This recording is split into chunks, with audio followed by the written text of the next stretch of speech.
निळवंडेचं पाणी येणार नाही अशी टीका करणाऱ्यांना प्रत्यक्ष पाणी पाझर तलावामध्ये आणून उत्तर दिलं आहे. जोपर्यंत निळवंडेचे पाणी येत नाही तोपर्यंत सत्कार घेणार नाही हा आपला संकल्प होता आणि तो आता पूर्ण झालाय. या भागाचे वातावरण पाहून काही जण इकडे आले, परंतु त्यांचा उपयोग झाला नाही. येथील जनतेनं विकासाला आणि पाणी देणाऱ्या नेतृत्वाला अर्थात मंत्री विखे पाटलांना 8व्यांदा मतदान करून विजयी केलं आहे. पाणी आल्यानं जिरायत भाग समृद्ध झाला. ज्यांनी विखेंना विरोध केला त्यांना त्यांची चूक समजली आहे, त्यामुळे तेही आता आपल्यासोबत येत आहेत. आपण जे ठरवतो तेच करतो, आता शेजाऱ्यांच्या प्रेमात पडू नका, असं प्रतिपादन पद्मश्री डॉक्टर विठ्ठलराव विखे पाटील कारखान्याचे अध्यक्ष युवा नेते डॉक्टर सुजय विखे पाटलांनी केला. राहाता तालुक्यातील कोऱ्हाळे डोऱ्हाळे वाळकी येथील निळवंडे कालव्यातून भरलेल्या पाझर तलावाच्या जलपूजन कार्यक्रमास उपस्थित असलेले डॉक्टर विखे पाटील बोलत होते. यावेळी परिसरातील विविध संस्थांचे पदाधिकारी, जलसंपदा विभागाचे अधिकारी, महिला, शेतकरी, कार्यकर्ते मोठ्या संख्येनं हजर होते. यावेळी बोलताना डॉक्टर सुजय विखे पाटील म्हणाले की निळवंडे कालव्यांचं काम केवळ मुख्यमंत्री देवेंद्र फडणवीस आणि स्वर्गीय माजी मंत्री मधुकर पिचड यांच्यामुळेच झालंय. कालव्याचा प्रश्न मार्गी लागल्यामुळे पाणी आपल्याला उपलब्ध झालं. मंत्री विखे पाटील यांच्या मार्गदर्शनाखाली 150 फूट चढ असताना पाणी या गावांना मिळालं. निळवंडेचे पाणी प्रत्येक शेतकऱ्यापर्यंत पोहोचवण्याचं काम आपण करतोय. 40 वर्ष संघर्ष केला, त्याला आता खऱ्या अर्थानं यश आलंय. या पाण्याचा उपयोग शेती उत्पादन वाढवण्यासाठी करा. पाण्यावरून कायमच टीका होत गेली. पाणी आल्यानं या टीकेला आता पूर्णविराम मिळाला आहे. मंत्री विखे पाटील हे शब्द पूर्ण करणारे नेते असल्याचं डॉक्टर सुजय विखे पाटलांनी सांगितलं. शिर्डी मतदारसंघ हा कायमच विखे पाटलांबरोबर राहिला आहे. सर्वसामान्य जनतेसाठी काम करत असताना भविष्यामध्ये 25 वर्षांचा विचार करून शिर्डी मतदारसंघाची बांधणी करणार असल्याचं विखे पाटलांनी जाहीर केलं. शिर्डी एमआयडीसीमध्ये टाटा उद्योग समूहाच्या माध्यमातून 167 कोटींचा प्रकल्प, शासकीय आयटीआय, बायपासचं चौपदरीकरण, रोजगार निर्मिती, ऊस शेती आदी विषयांवर त्यांनी आपलं मनोगत व्यक्त करतानाच जनतेच्या विकासासाठी विखे परिवार कायमच कटिबद्ध असल्याची ग्वाही दिली. शिर्डीच्या सर्वांगीण विकासासाठी आणि आदर्श शिर्डीकरता गुन्हेगारी मुक्त शिर्डी हा आपला संकल्प आहे, तो पूर्ण करणारच असा ठाम निर्धारही व्यक्त केला. नवनाथ महाराजांच्या या प्रांगणामध्ये आपण सर्वजण एवढ्या मोठ्या संख्येने आलात. आपले सगळ्यांचे मी मनापासून आभार व्यक्त करतो. आणि आज ज्या कामासाठी आपण आलेलो आहोत,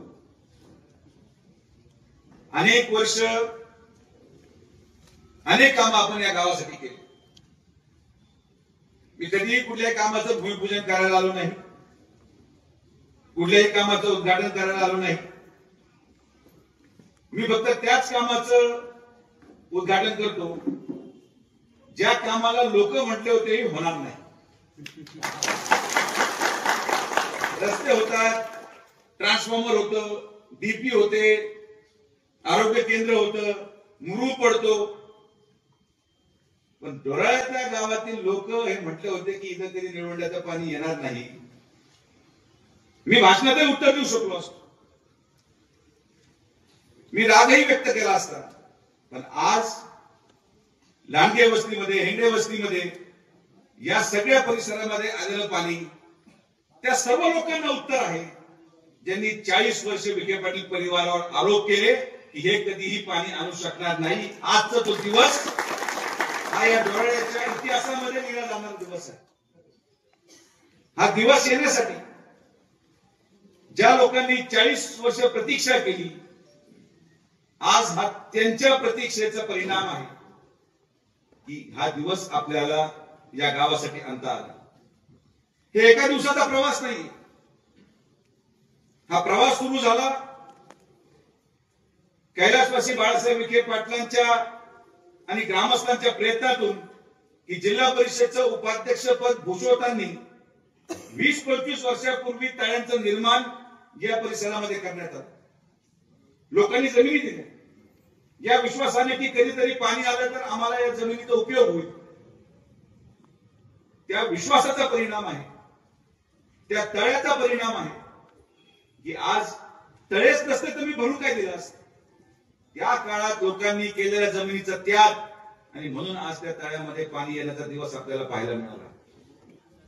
तुम्ही जो विश्वास 40 वर्ष माननीय नामदार राधाकृष्ण विखे पाटील साहेबांवर ठेवला, या डोळा गावाच्या राजकारणामध्ये 40 वर्ष काही लोक आम्हाला सोडलं नाही, त्यांनी अपमान सहन केला. मला आजही ते दिवस आठवतात जेव्हा आमच्या लोकांना, सगळेच आपले आहेत पण मी जुन्या काळाची गोष्ट करतो की आमच्या लोकांना, म्हणजे आता कोण आपलं कोण ह्या भागकर्त्याचं नाही, पण मी उदाहरण बाळासाहेबांच्या अवस्थेत म्हणून सांगतो की यांना लोक म्हणायचे की काय ते विखे पाटलाच्या नादी लागले, काय दिले विखे पाटलांनी. हा त्या 40 वर्षाचा अपमानाचा विजय आहे की आज त्या लोकांनी सहन केलं.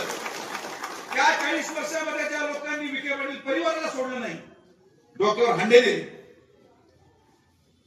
लोकांचा अपमान सहन केला आणि या भूमिकेशी ठाम राहिले. आणि ही भूमिका जनतेपर्यंत सातत्याने पोहोचली की आम्ही जरी विखे पाटलांचे आहोत तर आम्ही यासाठी त्यांच्या बरोबर आहोत की जर या गावामध्ये पाणी येईल तर ते विखे पाटीलच आणू शकतात. या भूमिकेत राहणाऱ्या माणसाचा विजय आहे. हे एका दिवसात झालं नाही. आजचा हा दिवस सुजय विखेचा नाही, आजचा हा दिवस राधाकृष्ण विखे पाटलांचा नाही, आजचा दिवस त्या प्रत्येक एकनिष्ठ कार्यकर्त्याचा आहे ज्यांनी या संकल्पनेतून आमच्या परिवाराबरोबर 40 वर्षे काढले की कधीतरी तर न्याय मिळेल. हा आज प्रत्येक ग्रामस्थ, प्रत्येक घरामध्ये, प्रत्येक जाती धर्माचा माणूस जो या विश्वासाने जगला की साहेब या गावात पाणी आणतील, हा त्या माणसाच्या विश्वासाचा विजय आहे. आणि म्हणून त्या सगळ्या लोकांना, त्या सगळ्या कार्यकर्त्यांना मी आज मनापासून त्यांचा आभार व्यक्त करतो की तुम्ही 40 वर्ष एका माणसाला सातत्याने मतदान टाकत निवडून दिलं. मतदान झाल्यानंतर जे 40 वर्ष तुम्ही काढले, आज हे डोळ्यामध्ये पाणी आणणं एवढं सोपं नव्हतं. कोपरगाव ब्रांच आणि डोराळे गावाचं तळ याच्यामध्ये किती फुटाचं अंतर, उंचीचं अंतर आहे? मी तर विष्णूवर टाकतो 45 मीटरचा फरक. 45 मीटरचा फरक त्या कोपरगाव ब्रांचच्या पाटाच्या तळाच्या बेस पासून तर डोराळे गावाच्या तळापर्यंत हे गावाचं तळ जवळपास 45 मीटर उंच आहे, 150 फूट उंच आहे. तरी सुद्धा आपण याच्यात पाणी आणलं हे फक्त विखे पाटीलच करू शकत. हे पण तुम्हाला 150 फूट उंचीवर असलेलं तळ एका पाटाच्या कालव्याच्या आवर्तनामध्ये भरलं जातं. हे महाराष्ट्रामध्ये कोणी करू शकत नाही. ते जलसंपदा माननीय मंत्री नामदार राधाकृष्ण विखे पाटील साहेबांनी करून टाकलं. लोक म्हणते कसं होणार, काय होणार? निवडणूक संपली, मी कुठल्याही विजय सभेत आलो नाही, मी कुठल्याही सत्कार घेतला नाही. नामदार साहेबांचा सत्कार वीरभद्र महाराजांच्या मंदिरामध्ये राहत्याला झाला, तिथेही नाही आलो. अनेक गावांमध्ये साहेबांचा सत्कार झाला, तिथेही नाही आलो. मी एकच निर्णय केला, मी अजून संगमनेर मध्ये शुद्ध सत्कार घ्यायला गेलेलो नाही. आणि मी निर्णय केला डोराळ्यासाठी पण आणि संगमनेर तालुक्यासाठी पण.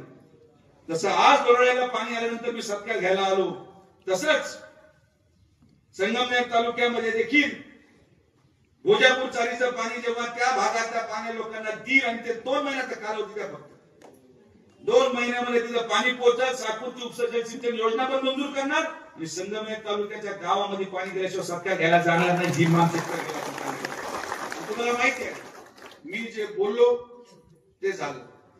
बंपगिरी आपल्या जीवनात केली नाही, खोटे आश्वासन मी देत नाही अनेक लोकांना. आणि मी प्रत्येक भाषणात आवर्जून बोलणार चेअरमन, अनेक लोकांना माझा स्वभाव आवडत नाही.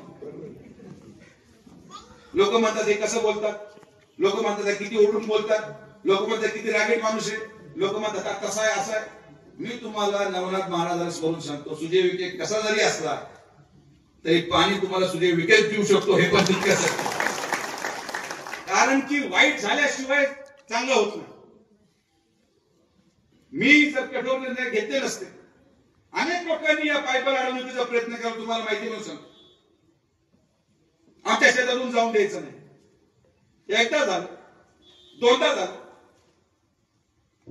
मग त्याला सुजय विखे सारखाच माणूस लागतो. काका दादा करत सगळ्या गोष्टी घडत नाही. त्याला माझ्यासारखेच माणसं लागतात जे डंकेच्या चोटवर काम करतात, जे लोक सर्वसामान्य माणसाची अडवणूक करतील त्यांना वचक लावण्याचं काम देखील आपल्याला करावंच लागणार. सगळ्यांबरोबर गोड राहून चालणार नाही. जे सगळ्यांबरोबर गोड राहायचे त्यांचा पॅकर होऊन गेले. गोड बोलणारा माणूस तरीच तुमच्या हिताचा नसतो. आमचे पण जे लोक तुमच्यावर गोड बोलतात ते समजून घ्या. गोड बोलण्यामध्ये माणसाचा स्वार्थ असतं. मला काय स्वार्थ आहे तुमच्या? आणि म्हणून आज पाणी आम्ही दिलंय. अजून भरपूर संघर्ष आपल्याला पुढे करायचा आहे. या संघर्षातून आपल्याला पुढे जायचं. आज पाण्याचा प्रश्न सोडव, उद्या रोजगाराचा प्रश्न सोडवायचा. अनेक प्रश्न समाजामध्ये आहेत जे कालांतराने आपल्याला सोडणं आवश्यक आहे. आणि यासाठी आपली सगळ्यांचा आशीर्वाद आणि प्रेम आम्हाला लागेल.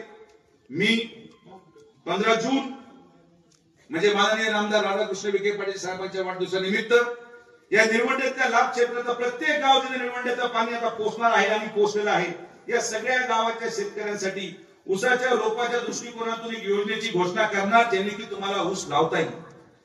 त्या ऊसाचे रोप हे अतिशय कमी दरामध्ये, आणि कमी दरामध्ये म्हणजे मी तुमच्याकडून फक्त काही ठराविक डिपॉझिट घेणार आणि ते डिपॉझिट घेतल्यानंतर तुम्ही जेव्हा परत मला ऊस द्याल तेव्हा ते डिपॉझिटचे पैसे तुमच्या परत. तर ती अजून स्कीम आम्ही काम करतोय त्याच्यावर, कसं लागवड केली पाहिजे. आणि हा तुमचा फायदा आहे यासाठी की तुम्ही जर माझ्या रोपाचा ऊस लावला तर तुमचं फक्त लावण्यापुरतं जबाबदारी आहे. त्याला तोडीपर्यंत पाणी द्यायची जबाबदारी तुम्ही माझ्यावर टाकणार, हे पण लक्षात घ्या. माझा करायचं काहीच नाही. लावून टाकलं ते 5 विके पडलं तर पाणी त्यांनीच द्यायचं आणि घेऊन त्यांनीच जायचं आणि टाका. आमच्यावर जबाबदारी आम्ही तयार आहे. आमचा स्वार्थ तो आहे. आणि स्वार्थ यासाठी की आपण मागच्या 2 वर्षापासून या अहिल्यानगर जिल्ह्याचा सगळ्यात उच्चांकी ऊसाचा भाव फक्त प्रवरा सहकारी साखर कारखान्यानेच दिला आणि तो भाव या निळवंडे पट्ट्याच्या क्षेत्रांना मिळावा. तुमचे पैसे बुडू नये, तुमचे पैसे ठकू नये, हा त्याच्यातली माफक अपेक्षा. कारखाने अनेक असतात, अनेक लोकही मागणीसाठी येतील, पण आपण हा विचार केला पाहिजे हे आज जर आपण ऊस लागवड करतो तो कोणामुळे आहे.